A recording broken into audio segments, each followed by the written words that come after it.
நம்ம இன்னைக்கு ரொம்ப சத்தான பிரண்டை துவையல் எப்படி செய்யறதுன்னு பார்க்க போகிறோம். சத்து மட்டும் இல்லை, டேஸ்ட்டும் அருமையாக இருக்கும். ஹாய் ஃப்ரெண்ட்ஸ், வணக்கம். என் பேர் Abhi. Welcome to Indian recipes Tamil. வீடியோக்குள்ளே போகிறதுக்கு முன்னாடி நம்ம சேனல் இந்தியன் ரெசிபீஸ் தமிழை சப்ஸ்கிரைப் பண்ணிக்கோங்க. கூடவே இருக்க பெல் சிம்லையும் கிளிக் பண்ணிக்கோங்க.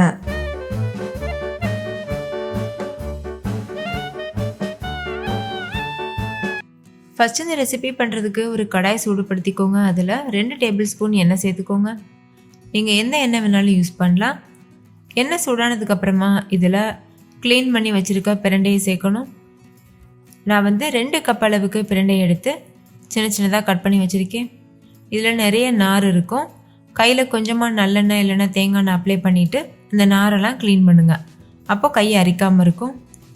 இப்போ இந்த பிரண்டையை சேர்த்துட்டு லோ ஃப்ளேமில் வச்சு நல்லா வதக்கிடுங்க. பிரண்டையுடைய கலர் நல்லா சேஞ்ச் ஆகணும். அது வரைக்கும் இதை நல்லா வதக்கிக்கோங்க. இதை நல்லா வேக வைக்கும்போது தான் நம்ம சாப்பிடும்போது நாக்கு அரிக்காமல் இருக்கும். இப்போ உங்களுக்கு பார்த்தீங்கன்னாவே டிஃப்ரென்ஸ் தெரியும். எந்த அளவுக்கு க்ரீனிஷாக இருந்தது, இப்போ இந்த அளவுக்கு கலர் சேஞ்ச் ஆகிருக்கு. இப்போ அந்த பிரண்டையை மட்டும் எடுத்து ஒரு பிளேட்டுக்கு மாற்றி வச்சுட்டு அதே எண்ணெயில் உளுத்தம்பருப்பை வறுத்துக்கோங்க. 1/4 கப் அளவுக்கு உளுத்தம்பருப்பு சேர்த்துக்கோங்க. கிட்டத்தட்ட 3 ஸ்பூன் அளவுக்கு இருக்கும். சேர்த்துட்டு ஸ்டவ்வை லோ ஃப்ளேமில் வச்சுட்டு இது நல்லா வறுத்துக்கோங்க. நான் வெள்ளை உளுந்து சேர்த்துருக்கேன், நீங்கள் கருப்பு உளுந்து கூட யூஸ் பண்ணிக்கலாம். இது கூடவே ஒரு கைப்பிடி அளவு வரமிளகாய் சேர்த்துக்கோங்க. கிட்டத்தட்ட 7-8 வரமிளகாய் கிட்ட இருக்கும்.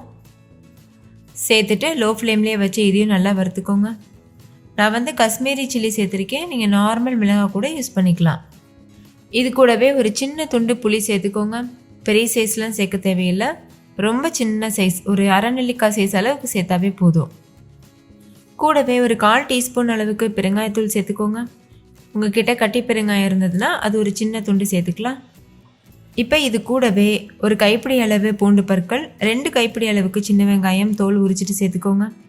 சேர்த்துட்டு இதையும் நல்லா வதக்கிடுங்க. கொஞ்சமாக உப்பு சேர்த்து வதக்கிக்கோங்க, அப்போ சீக்கிரமாகவே வதங்கிடும். இப்போ இந்த அளவுக்கு நல்லா வதங்கினதுக்கப்புறமா ஏற்கனவே வதக்கி எடுத்து வச்சுருக்கோம்ல பிரண்டை, அதையும் சேர்த்துருங்க. சேர்த்துட்டு ஒரு நிமிஷத்துக்கு நல்லா வதக்கிக்கோங்க.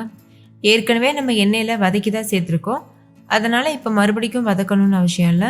ஒரு நிமிஷத்துக்கு மட்டும் வதக்கினாவே போதும். நல்லா வதங்கினதுக்கப்புறமா ஸ்டவ் ஆஃப் பண்ணிவிட்டு முழுமையாக ஆற வச்சுருங்க. நல்லா ஆறினதுக்கப்புறமா ஒரு மிக்ஸி ஜாரில் போட்டுட்டு துவையல் கன்சிஸ்டன்சிக்கு அரைச்சி எடுத்துக்கோங்க. இதை நம்ம தாளிக்கணும்லாம் அவசியம் இல்லை, அப்படியே சர்வ் பண்ணலாம். பிரண்டையில் எக்கச்சக்கமான ஹெல்த் பெனிஃபிட்ஸ் இருக்குது. ஸோ கண்டிப்பாக இந்த மாதிரி துவையல்லாம் செஞ்சு சாப்பிடுங்க, உடம்பு ஆரோக்கியமாக இருக்கும். மேக்ஸிமம் வயிற்றில் இருக்கக்கூடிய பிரச்சனைகளை நல்லாவே சரி பண்ணி கொடுக்கும். அதனால் கட்டாயம் இந்த மாதிரி உணவுகளை அடிக்கடி உங்கள் டயட்டில் சேர்த்துக்கோங்க.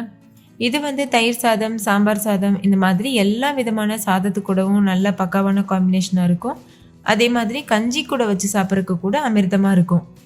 ஓகே ஃப்ரெண்ட்ஸ், இந்த வீடியோ உங்கள் எல்லாருக்கும் ரொம்ப பிடிச்சிருக்கும்னு நம்புகிறேன். பிடிச்சிருந்தா லைக் பண்ணுங்கள், உங்கள் ஃப்ரெண்ட்ஸ் கூட ஷேர் பண்ணுங்கள். நீங்களும் செஞ்சு பார்த்துட்டு டேஸ்ட் எப்படி இருந்ததுன்னு கமெண்ட்டில் சொல்லுங்கள். தேங்க்யூ, பாய்.